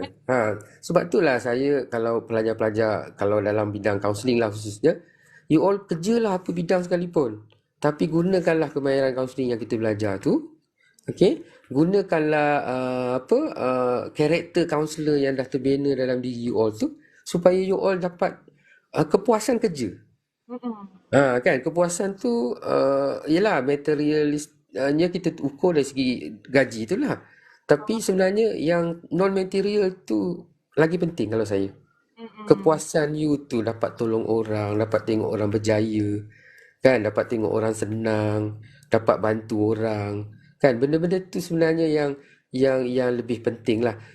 Sebab kalau kita tengok lately pun, saya sendirilah pengalaman saya sebagai pengguna, kan, kadang-kadang kita pergi ke kedai, kadang kita rasa macam tak dilayan dengan baik, kan, tak di macam mana kita kata, walaupun dulu kita kata customer is always right, kita kata, tapi sekarang seolah-olah tak ada macam tu, kan. As a customer, you nak, you ambil, you tak nak, you sudah. Kan, sampai kadang-kadang agak macam kasar sikit dia punya cara urusan perniagaan tu dibuat, kan. Tapi bayangkan kalau memang bila kita berniaga contohnya, tapi berniaga tu dengan jiwa tu, ada nak tolong, sebab nak tolong orang. Even contoh cakap saya lah senang. Kadang saya beli barang tu bukan saya nak beli sangat barang tu, Ah, Tapi sebab saya nak tolong orang yang jual tu sebenarnya. Allah. Okay, betul saya Ha. je tu kalau tengok orang jual keripik kat tepi Ha. jalan kan. Kita bukan nak beli Ya. keripik pun. Tapi sebab kita nak Ha. tolong. Ha. Kita nak tolong dia, Ha. kan? Tak kisahlah dia apa pun, tak kisahlah. Kan? Tapi maksudnya macam tu, kan? Kita sebenarnya lebih pada nak tolong sebenarnya. Kan? Konsep tu tak ada. Yelah, zaman-zaman bila kata survive tu, inilah isu dia sekarang ni. Kan? Dalam kita nak survive tu, konsep-konsep yang harmoni dalam kehidupan tu macam menipis lah kita kata. Macam menipis. Dan benda tu lah sebenarnya yang sangat-sangat memberi cabaran pada kita tu. Sebab tu kadang-kadang ada orang macam tak suka dengan apa yang dia buat. Okay? Dia tak suka dengan dia, tak bahagia dengan apa yang dia buat. Okay? Sedangkan macam mana kalau kita kerja walaupun dapat gaji 1,500 pun kita kata, tapi kalau kita memang suka, kita rasa gembira, kita rasa bahagia dengan kerja kita tu, 1,500 tu macam 15,000 kot dia jadi. Okay? Tapi kalau sebaliknya itu yang jadi sentiasa rasa macam tak cukup tu. Okay? Sebab kita tak rasakan nikmat tu. Persoalannya doktor kan, persoalannya lah ni sebab saya tiba-tiba teringat lah teringat. Macam mana kita nak suka dengan perkara yang kita buat? Macam tu. Kalau saya pula macam ni je. Sebab yelah macam kita lah, kita kata kita ni memang belajar kaunseling. Okay. Kan? So kalau saya, everything yang saya buat, saya masukkan elemen kaunseling kat situ. Kan? Kalau dia bukan kaunseling macam mana doktor? Yelah macam Contoh? kita mungkin Contoh apa? Contoh Nuril? contoh lah orang tu dia belajar Dia kerja apa? Contoh. contoh dia kerja engineering lah. Dia ambil engineer, dia jadi engineer kan. So macam mana contohlah tiba-tiba diberikan rezeki untuk dia menjadi tiba-tiba jadi ejen takaful contohnya kan. So macam mana dia nak apply jadi engineering tu kepada takaful tu. Mungkin minat dia asalnya adalah engineering. Tiba-tiba yelah dia kena bekerja mungkin sebab dia tak dapat rezeki untuk menjadi engineer kan. So tiba-tiba dia dapat kerja macam jadi ejen kat takaful apa semua kan. So macam mana dia nak suka dengan apa yang dia buat sebab dia rasa stress kat situ. Agak-agak doktor lah. Dia satu lagi, bila kita kata dari segi talent, kat sini saya suka satu perkataan talent tu lah, bakat. Okay? So kalau macam Nurin kata tadi, bakat tu maksudnya dalam hal ni mungkin kita kata orang tadi tu bakat dia dalam bidang engineering lah. Okay. Benda-benda yang berkaitan dengan peralatan apa semua tu kan. Tapi once kalau dia kerja, dia buat kerja yang tak ada kaitan dengan tu, tapi dia masih, bakat tu masih ada kan. Kalaupun dia tak masukkan dalam kerja tu, dia boleh apa kita kata, benda tu boleh jadi minat pada pada waktu dia tak bekerja contohnya. Tak? Ini pun satu yang saya rasa penting untuk kita fikir sama-sama. Kadang-kadang bila kita dah sibuk bekerja, kita dah macam tak ada minat. Betul. Kan? Sebab kita rasa macam beratnya tanggungjawab tu kan, sampai kan kita rasa hilang minat tu. Kita macam kita kata penat. Even kita nak bersukan pun, kadang-kadang kata balik kerja dah penat dah tak larat nak bersukan. Sedangkan sebenarnya pada awal-awal tu sukan tu yang menjadikan kita energetik tu. Benda tu yang macam kita release stres kita. Tapi kita tak buat benda tu. Kan? Sebab tu saya ada beberapa orang kawan pun yang saya salute lah. Maksudnya walaupun dia dia buat kerja yang memang kerja dia, tapi dia masih lagi ada minat dia. Kalau dia minat bertukang, dia akan bertukang. Contoh, dia minat membela binatang, dia akan bela binatang. Kan? Maksudnya hidup dia tu maksudnya walaupun dia tak dapat buat kerja yang dia nak, tapi dia masih boleh buat kerja tu di luar waktu yang dia kerja tu. Dengan kata lain mungkin apa yang saya mudahkan lah kan bagi untuk penonton faham, mungkin bijak mencari peluang. Kena bezakan antara minat dan juga kerjaya. Boleh jadi ada orang dia dapat rezeki yang mana kerjaya tu adalah benda yang dia minat. Tapi ada orang dia kerjaya dia, kerja dia, pekerjaan dia bukan something yang dia minat. So mungkin dia tukarkan switch mungkin part time ke buat macam yelah buat something yang related dengan bertukang dan sebagainya untuk tambah income dan sebagainya kan. So dengan kata lain untuk survive juga kita kena ada try and error. Kita tak boleh nak static yang assume minat kita tu sampailah ke tua. Kita akan static minat. Kalau macam yelah macam doktor mungkin rezeki doktor minat doktor daripada belajar sampai sekarang minat tu sangat dalam. Tapi ada orang dia tak sedalam itu kan. So kadang-kadang ada orang dulu dia minat engineering, tiba-tiba saya ada kawan dengan doktor. Dia memang engineering tapi dia tukar bidang dia buat bisnes untuk buat apa? Jadi wedding punya kamera. Cameraman. Macam so tapi rupanya passion dia sebenarnya memang betul asalnya dia minat jadi engineer tapi passion dia adalah kepada bidang yang macam tu, macam yang kamera dan bisnes dan sebagainya. So dia nampak peluang dekat situ. Ataupun kita boleh nampak daripada contoh Khairul Aming lah. Contohnya kan Khairul Aming engineering juga.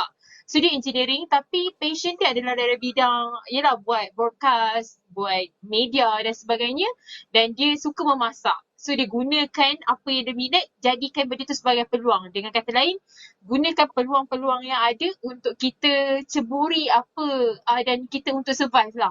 Macam tu. Apa yang saya rasa doktor cuba sampaikan yang mana kita kena cari sendiri apa itu minat kita dan apa itu kita punya perkara yang betul-betul kita nak dalam kehidupan kita. Betul tak doktor?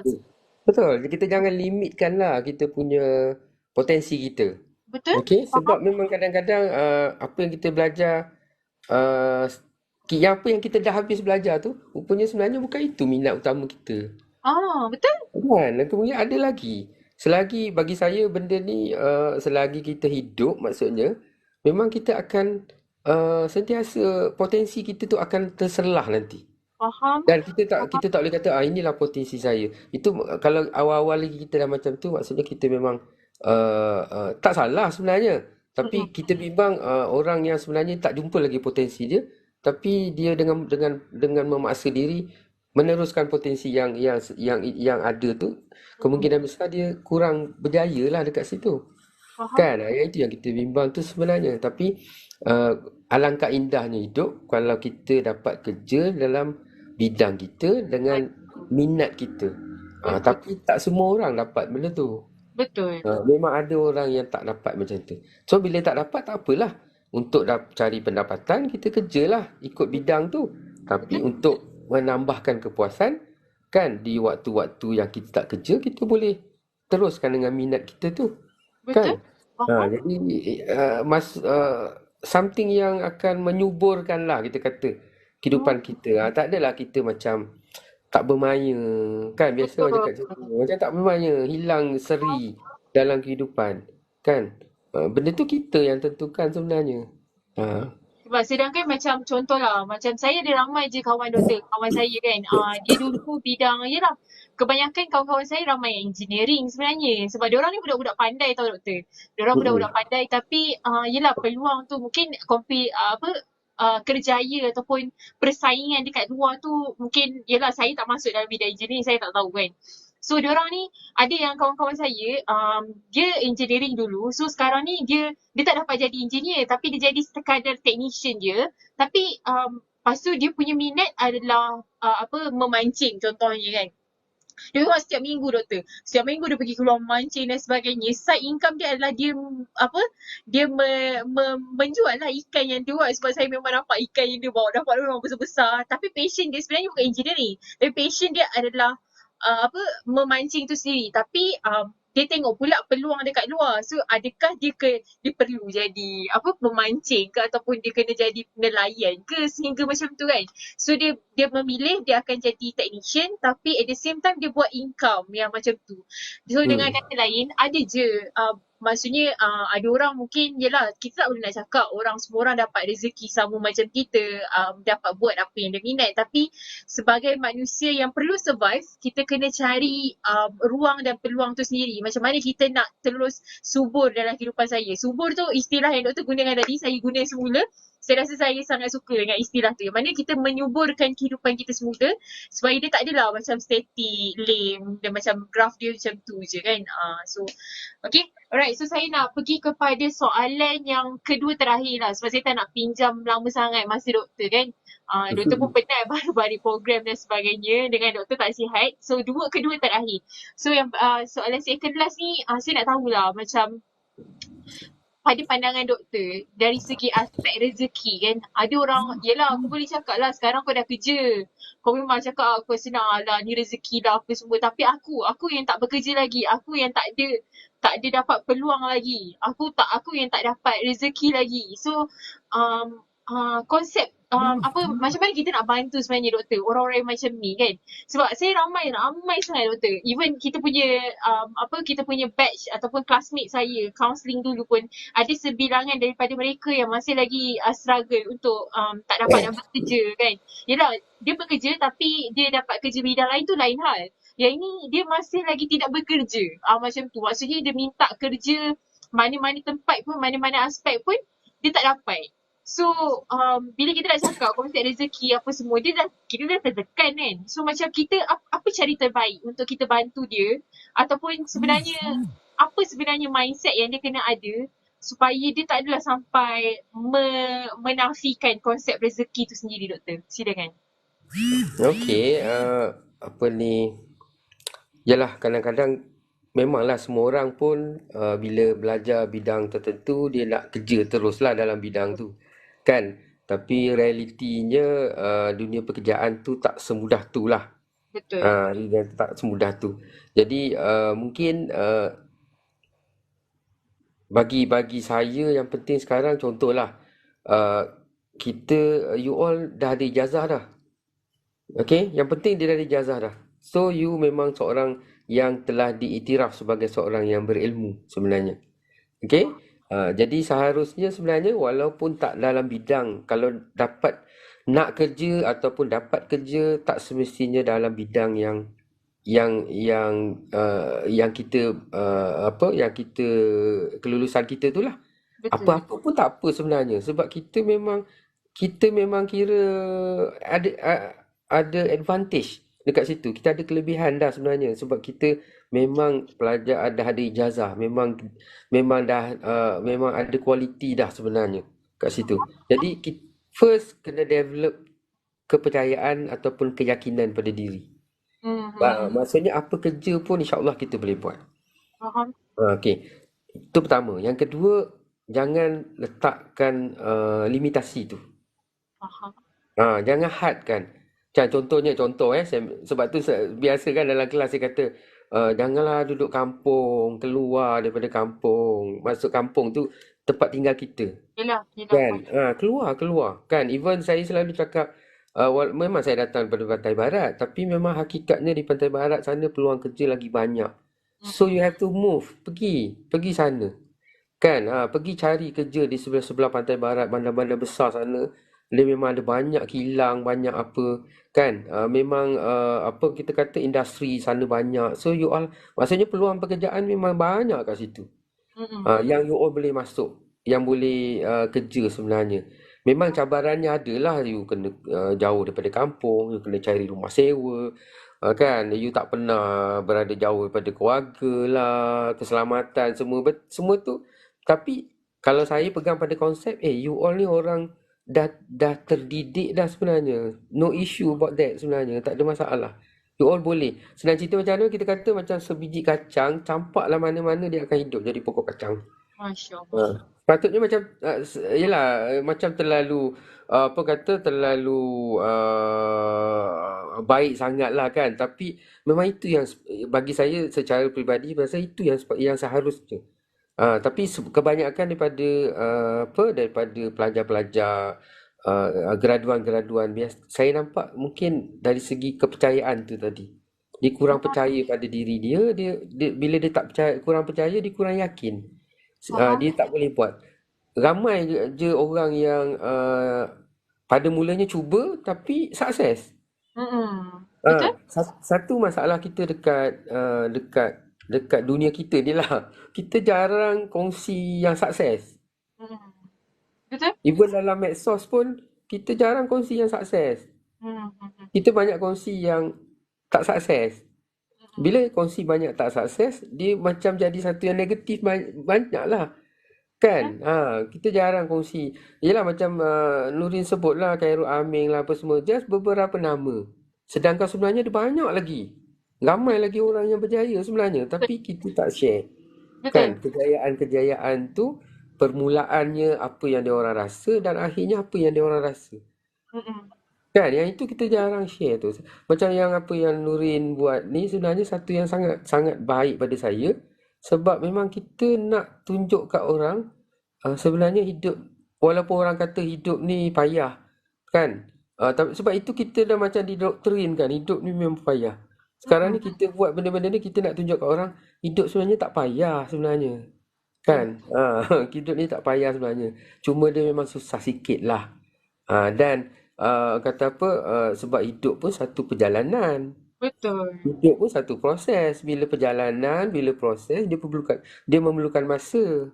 Betul. Kan? Jadi kita kena bagilah masa. Sebab tu jangan limitkan. Jangan hadkan benda tu. Kan kalau kita kata betul kita belajar, kita tetapkan 10 tahun daripada sekarang saya mesti ni. Itu sekadar matlamat. Supaya kita jelas dengan apa yang kita nak buat. Tapi kalau tak boleh, tak bermakna kita gagal. Betul. Kan? Takkanlah selain tu macam tu lah saya kata, dalam hidup takkan tak ada yang indah. Mesti ada yang indah.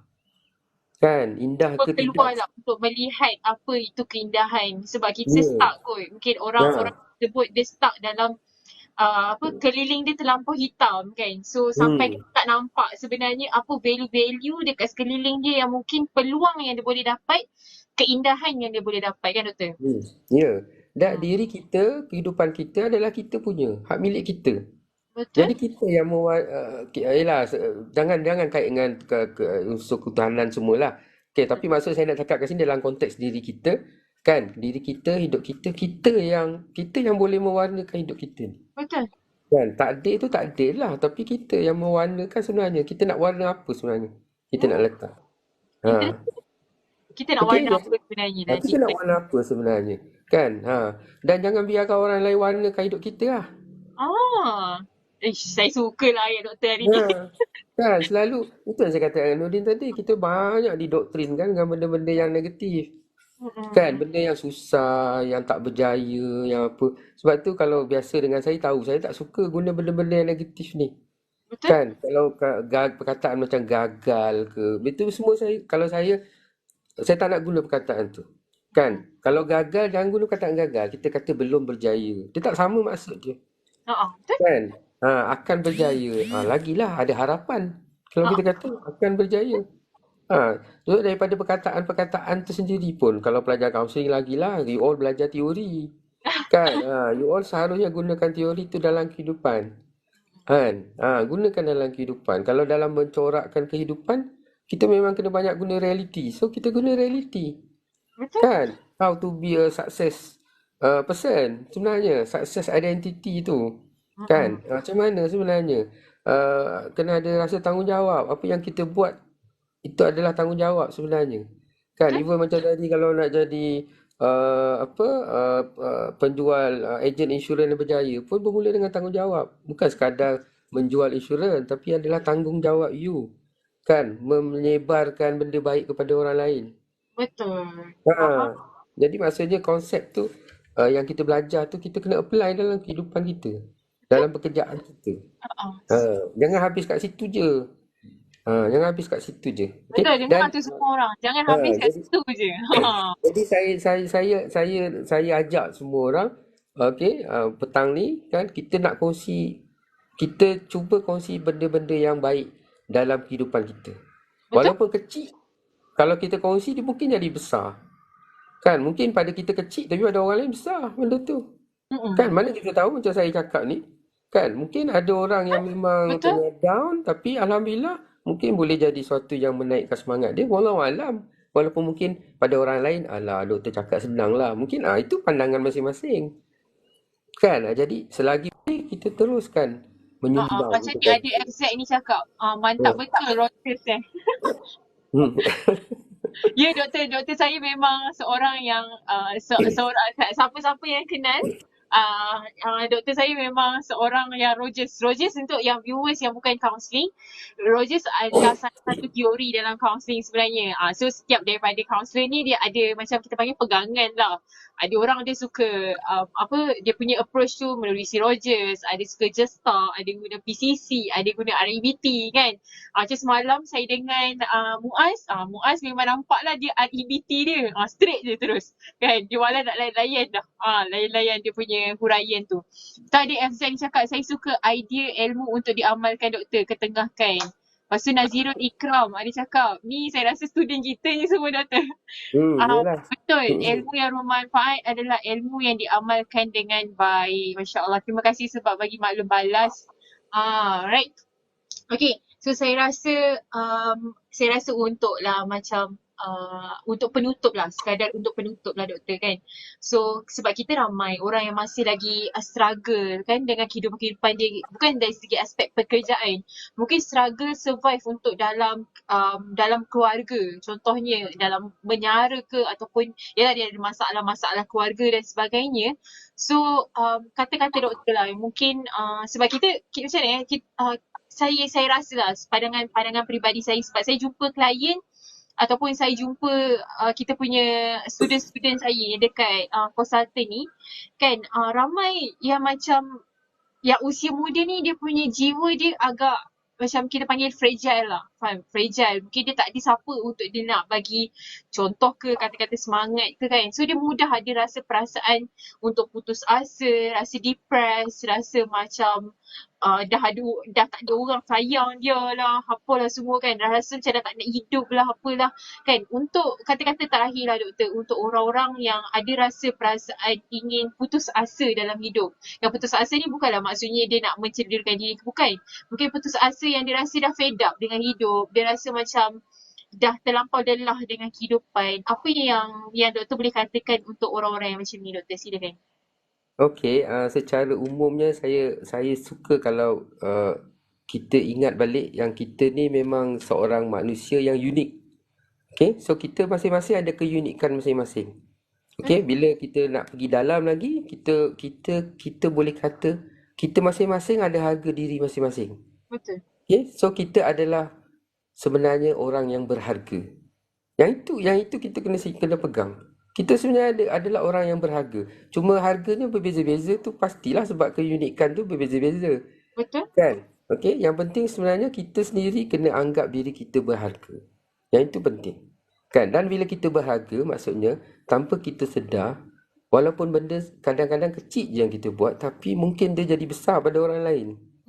Okey, so kita juga sebenarnya menyumbang kepada keluarga kita, kepada komuniti kita, even kepada negara pun sebenarnya kita menyumbang, walaupun kadang-kadang kita macam alah aku tak ada kerja lagi, aku kerja pun gaji tak besar mana kan, tapi maksudnya kita kena macam kita kena menghargai apa yang kita buat.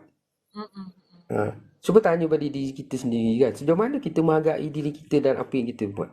Kadang-kadang kita lupa nak appreciate apa yang kita buat. Selalu kita persoalkan je, alah tak cukup lah, aku pun susah, aku pun tak mampu. Kita banyak di dalam fikiran kita tu banyak benda-benda yang kalau saya kata benda yang tak membantu kita untuk move on.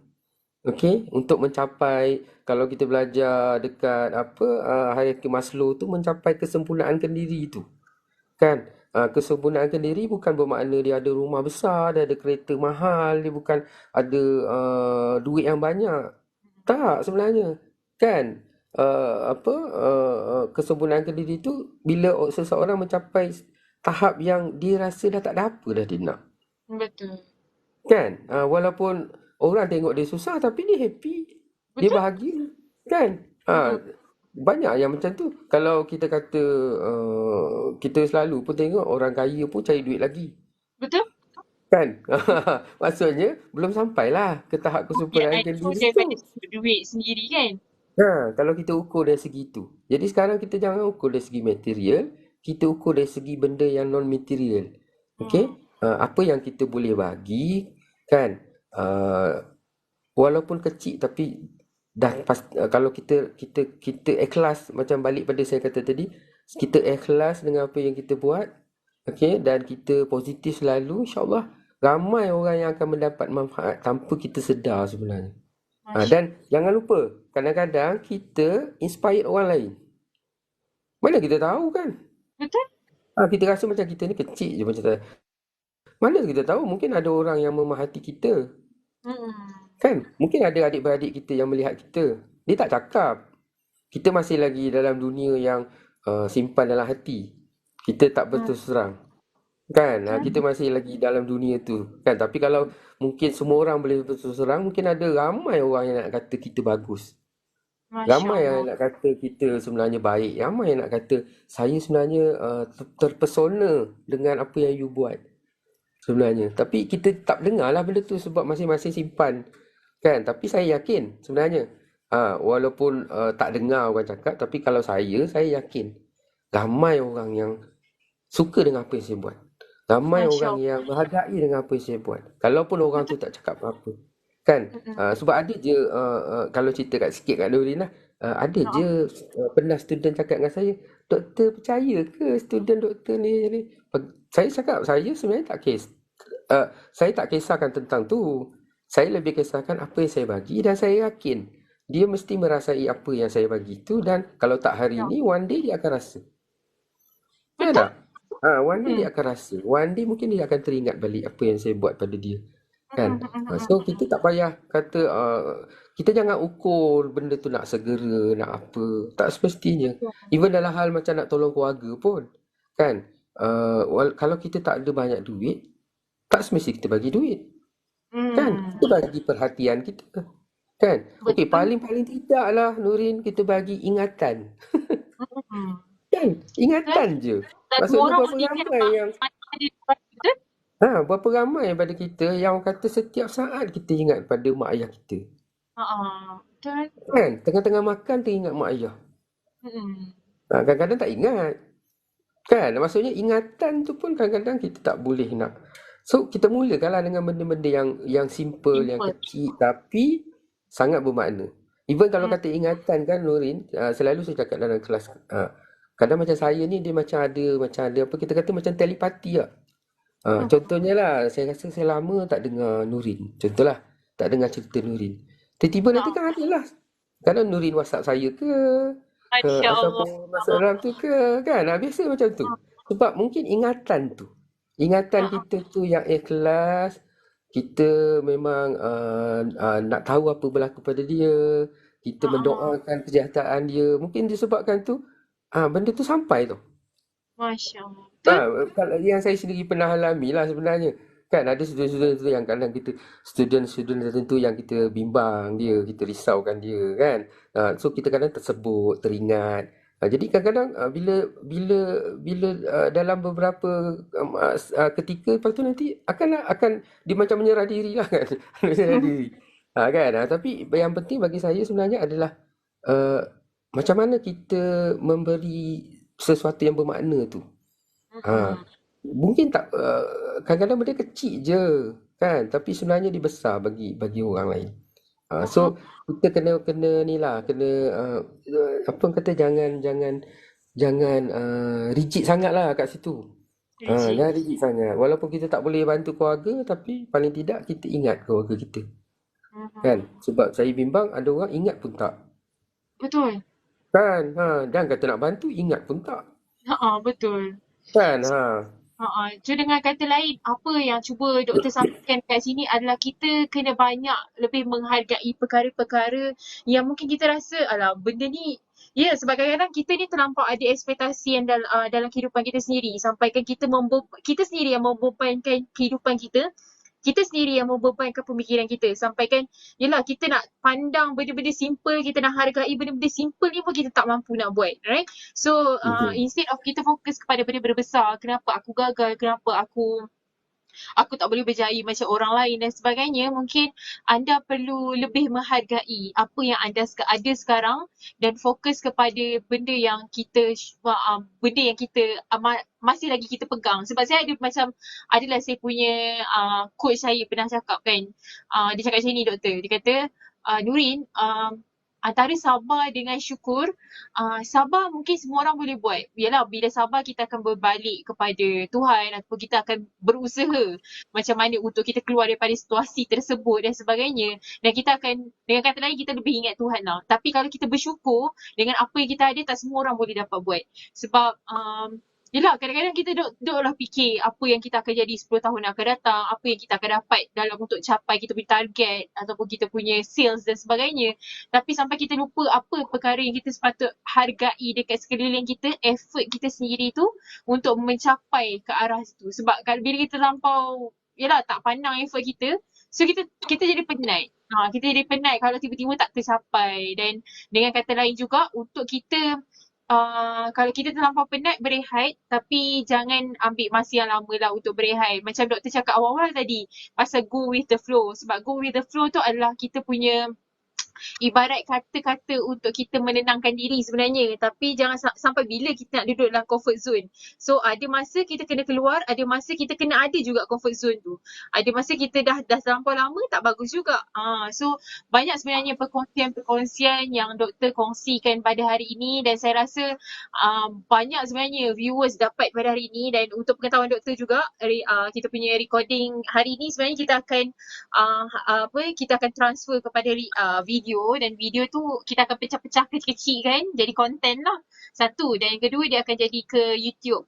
So siapa-siapa yang mungkin tak ada datang daripada awal sampai dah akhir, so tiba-tiba dekat hujung baru dapat join, so kita akan ada recording rakaman di Academy Impact TV. So boleh pergi dekat YouTube cari, sebelum-sebelum ni punya live pun ada dekat situ, right? So ada dekat sini, ada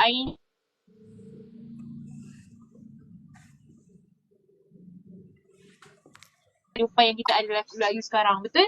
So apa yang kita boleh buat adalah menghargai apa yang kita ada sekarang, macam yang doktor katakan, alright? So saya rasa daripada pihak saya itu sahaja.